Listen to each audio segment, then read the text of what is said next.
Credibility ఏంటిది, మరి వారికి విశ్వసనీయత ఏంటనేది పోలీసులు గమనించాల్సిన అవసరం ఎంతైనా ఉన్నది.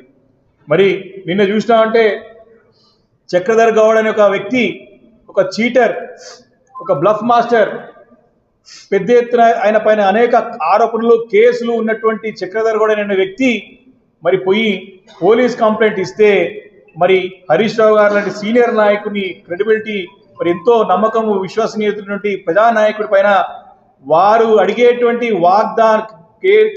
మన రేవంత్ రెడ్డి గారు ఇచ్చిన వాగ్దానాలను ప్రశ్నిస్తూ ఉంటే వాటికి సమానం చెప్పలేక ఇలాంటి చక్రధర్ గౌడ్ లాంటి చిల్లరగాల్ని ఉసగలిపి కేసులు బుక్ చేసే ప్రయత్నం మరి కాంగ్రెస్ ప్రభుత్వం రేవంత్ రెడ్డి గారు చేస్తుండడానికి ఇలాంటి సందేహం లేదు. మరి మేము కూడా మరి అనేక ఆరోపణలు ఉన్నాయి. మా పార్టీ కార్యకర్తలు కలిసి మేము కూడా పోలీస్ స్టేషన్లో కంప్లైంట్ ఇస్తాం.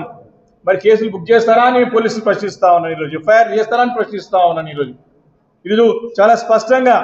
ఈ మధ్య కాలంలోనే రేవంత్ రెడ్డి గారి ముఖ్యమంత్రి గారి సొంత ఊరైనటువంటి కొండారెడ్డిపల్లిలో అక్కడ మాజీ సర్పంచ్ ఉన్నటువంటి 85 ఏళ్ల సాయిరెడ్డి అనేటువంటి పెద్ద ఆయన నా చావుకు ప్రత్యక్ష కారణం ముఖ్యమంత్రి గారు, వారి కుటుంబ సభ్యులు, వారి తమ్ముళ్ళు అని చెప్పేసి బాహటంగా ఉత్తరం రాసి ఒక నోట్ ఇచ్చేసి చనిపోయిన సంగతి నేను ఈ సందర్భం గుర్తు చేస్తా ఉన్నాను.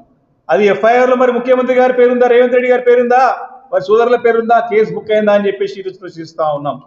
అదేవిధంగా లగచర్లో నిన్నగాక మొన్న ఈ మధ్యకాలంలో చూసినాం, అక్కడ ఉన్నటువంటి గిరిజనుల పైన వారి సొంత తమ్ముడే ఏదైనా సరే మేము ఖచ్చితంగా పెట్టి తీరుతామని చెప్పి రాత్రి అంతా కూడా అక్కడ ఉన్నటువంటి విద్యుత్ మొత్తం కూడా ఆపివేసి కరెంటు తీసేసి అక్కడ ఉన్న గిరిజనుల పైనటువంటి దాడులు జరిపి అమానుషంగా ప్రవర్తించి గతంలో రజాకారులని వింటా ఉన్నాం. కానీ ఇప్పుడు రజాకారులు అవతారం ఎత్తినటువంటి వారి కుటుంబ సభ్యులపైన, తిరుపతి రెడ్డి గారి పైన కేసు నమోదైందా అని చెప్పేసి ప్రశ్నిస్తా ఉన్నాం.